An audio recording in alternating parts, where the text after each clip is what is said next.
দেখুন, এটা হচ্ছে মোশন আর ইমোশনের লড়াই। তৃণমূলের সমস্ত ইমোশন জুড়ে আছে ওই বাংলাদেশি অনুপ্রবেশকারীদের সঙ্গে, রোহিঙ্গাদের সঙ্গে, জিহাদিদের সঙ্গে, মৃত ভোটারদের সঙ্গে, ভুয়ো ভোটারদের সঙ্গে। তো ওই যে ইমোশন, এই সরস্বতী মূর্তি ভাঙা, কালী ঠাকুরের প্যান্ডেল জ্বালিয়ে দেওয়া, এদের প্রতি যে দায়িত্ব এবং দায়বদ্ধতা আর তার থেকে যে উদ্ভূত ইমোশন, সেটাই ইমোশন হিসেবে এখানে আসছে। এবং পশ্চিমবঙ্গের প্রত্যেকটি মানুষ এখন জানে তৃণমূল কংগ্রেস কি করছে, তাদের এসওপি কি। দলের সর্বোচ্চ স্তর থেকে নির্দেশ দেওয়া হয়েছে, গান পয়েন্টে বিভিন্ন ডিলারদের থেকে তারা সিলিন্ডার জোর করে তুলে নিচ্ছে, নিয়ে আর্টিফিশিয়াল ক্রাইসিস তৈরি করছে। কোন পরিস্থিতিতে সিলিন্ডার একটু কম পাওয়া যাচ্ছে সেটা দেশের মানুষ জানেন, বোঝেন, এবং পশ্চিমবঙ্গ রাজ্যবাসীও বোঝেন।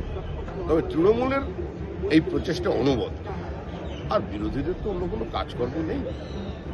বিভিন্ন নন ইস্যুকে ইস্যু বানানো, বারবার ইমপিচমেন্ট মোশন আনা, আর আলোচনা চলাকালীন পালিয়ে যাওয়া, চলবে এগুলো।